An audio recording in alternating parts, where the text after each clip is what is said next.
And I think you also have to break down your goals. Like, of course, achieve a grade 9 in all of your GCSEs is your overall desire or goal, but I think breaking that down into simpler simpler mini goals that are going to help you to achieve your overall goal. So for example, using myself, achieve a grade 9 in all of my GCSEs, correct, but then that also means I have to work on my weaknesses, correct.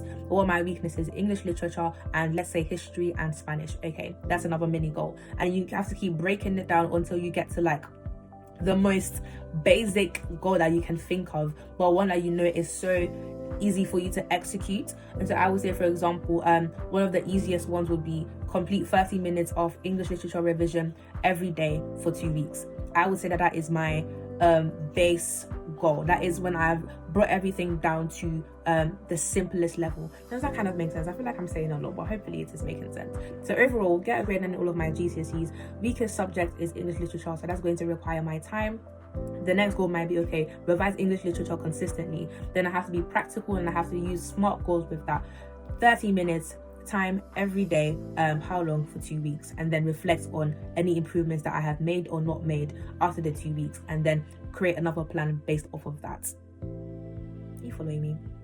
Anyway, so like I said, the way that you can help yourself to stay true to your goals is, like we've said, have a vision in mind. Make it a SMART goal. SMART goals will lead to SMART actions. If you don't have SMART goals, I'm telling you, the time will come, like you will generally have the free time, but you will not be utilizing it well enough because you don't have a goal in mind or something that you desire to accomplish in that space of time. And often the activities that we do, scrolling on TikTok or just like not doing anything really, can fill up that free time that we have because we did not create blocks for what we wanted to do with that time in the first place. And then for me, let's say in year 11 now, I had my goal, 30 minutes of English literature revision every day for 2 weeks. You may not always feel like achieving or doing that thing that you have set out to do, but that's why it was so important for me to have my vision somewhere that I could see it easily and consistently. Like it was literally right there in my room on the wall. Like I could not avoid, like it was literally right there, printed clearly with all the grades that I desired to see present on it. What are you doing to remind yourself of the goal that you have? Is it your wallpaper? Have you created that vision board? Have you printed it out physically in a place that you're constantly seeing it, whether that's in the bathroom, in your bedroom, in your kitchen? Tell your friends about it, tell your parents about it. Have people to keep you accountable to those goals, and have a visual reminder so that you can be vision minded and not just relying on willpower on the days that things are feeling hard and difficult. And I think another thing that you can do to help yourself, trying to make it quick, another thing that you can do to help yourself as well is setting easy and realistic goals. It's creating a schedule that can work even on days that things are difficult. Like honestly, like why have to rely on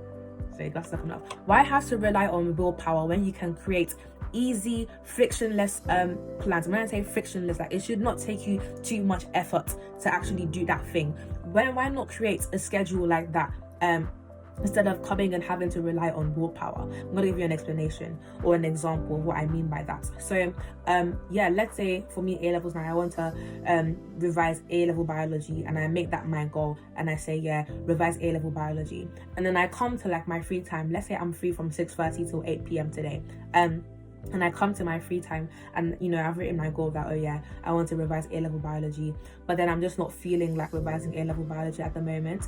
And then again, because I haven't been clear enough on what I mean, okay, revise A-level biology, revise what in A-level biology? How long? Am I going to be using the Pomodoro technique and revising, 30 minutes, 5 minutes break, and then 30 minutes again?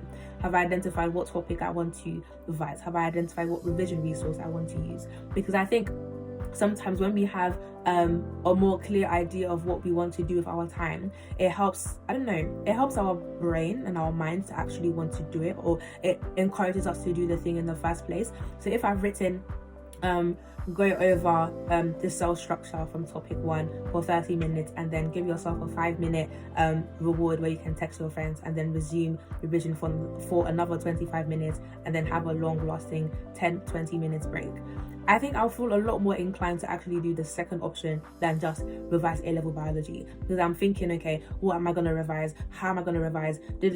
Sorry, I forgot to add, like using physics and maths tutor questions, for example, for my how. Yeah, so I've got my what I want to revise, how I want to revise, how long I want to revise, or should I say when to revise. So what, how, when, and how long. Does that make sense? So that can help you be a little bit more realistic with your goals. But what I'm saying again is try to make it as easy to execute as possible.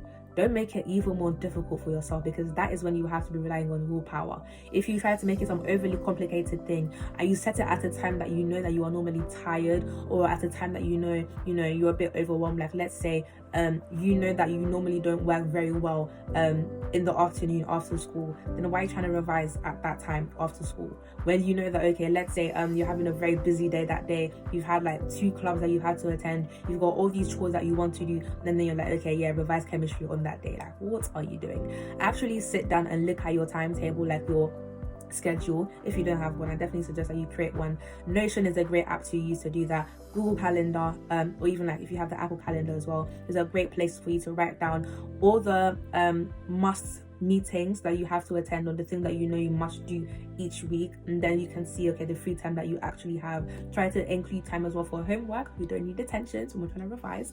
Try to include time for homework as well, time that you want to revise. But then, like I said, be as specific is the word I've been looking for. Be as specific as possible for the goals that you have set, so that when you're coming to revise, you're not spending much time thinking about, oh my gosh, what am I going to revise? How am I going to do it? No, you want to get to that time and you want to use it to the best of your ability. So you get there and you start straight on, because you were specific and you carved out the time earlier on. And I think sometimes we don't even want to plan because like we think that it takes too long. But I think I would rather create that 30 minutes to 1 hour like on Sundays before the week starts to plan out my week, than having to always plan it each time I want to do something during the week. Do you get what I mean? Or I would rather do that, have my one day where I dedicate time to plan my week, than coming and having no plan at all. Sorry, my phone again. Having no plan at all, and then coming and then it's like only doing half of what you know that you could have done in that time. I don't know about you, but when I come to a time that I plan to revise and it feels like I was only half productive, it just feels so like disappointing. Like I could have done more with that. So I want you to think, is one of the reasons why things have not been going as well academically so far, is it possibly because of a lack of proper planning? Is it that you have a goal but you haven't been specific enough on how you want to achieve that goal? Is it that you have a goal but you haven't created time and outlined the steps that you need to take to accomplish that goal? Or are you relying on willpower and not vision power? So you haven't had a visual reminder to show you what your visual reminder of your vision. For me, that was sticking it on my wall. For you, that could be your wallpaper, or it could be having somebody to keep you accountable. All these are things that I want you to be thinking about. Let the vision and the goal that you have be one of the things that motivates you, not how you're feeling. Not how you're feeling or how comfortable everything may be or how aesthetic everything may look. Just doing it because you have a goal that you want to achieve and because it is good for you. Like genuinely, I think for me, when I realized that the effort that I am putting in, all my revision and my hard work is actually going towards the benefit and the development of me, not anyone else, not your teachers, not your school, not your parents, not your family. Like it is your education, your result, your brain. Like the knowledge is going into your brain. How about we start utilizing it? This was a long one. Hopefully it was able to help you gain some things on vision power, not willpower. Actually set a goal. Be realistic, be specific. No more vague goals like, I want to get this many A stars. What do you genuinely need to do to get those A stars? And the way that you can know that is for you to reflect on, where am I now? What have I been doing now? What have my most consistent habits been so far? And how is that reflecting or not reflecting a student that can achieve X grades, which is your goal? Does that make sense? So you have to reflect on your habits right now and what is good and what is not so good, what is actually helping you to grow and to move forward academically, and what is keeping you, beneath your potential, what is keeping you distracted, what is keeping you confused, what is making you complacent, what is making you doubt yourself and doubt your ability in the first place. Why do you think that you are still getting the same grades over and over in your tests and in your mock grades? Reflect on that first and then set your realistic goals on how you can improve and make things better. My final encouragement, first of all, will be thank you so much for listening and for getting this far in the video. Honestly, I've been talking so much, so thank you for listening. And my final encouragement would be for you to join the Study with Kelsey Skool community. Honestly, I'm so happy and excited to be releasing information on how to set proper goals, and you get to have a community that can keep you accountable. So not just me, but other students like you who know it's about time that we made some real change to our academics. Join the Skool community by clicking the link in my bio. Hopefully I get to put the link in the description to this video as well, so that you can join ASAP. And depending on what tier that you choose, so you can choose the standard, the premium, or the VIP, you can get access to a lot of more support than just this YouTube video. Of course it has its place, it's beneficial, but I want to get to know you and help and support you a little bit more. Not just a little bit, a lot more. So that it's not just some superficial, yeah, I want to achieve this, but it becomes something realistic and true and real for you, like it was for me. Yeah? Thank you so much. Please subscribe as well. Yeah, subscribe, like this video. And I would love if you could share as well with somebody who needs to hear these words, that it's not enough to just set a goal, but I need you to take some practical steps, have the visual reminder, and yeah, stick to the vision, not your mood. Yeah. Yeah, comment as well what your goals has been for this academic year, and how maybe you haven't been achieving it so far, and how you plan to change that. It would be so cool if you could write your goal and the date, and then as you make improvements in that thing, come and revisit your comments, and then you can document how things have improved. Love you so much. Thank you for listening.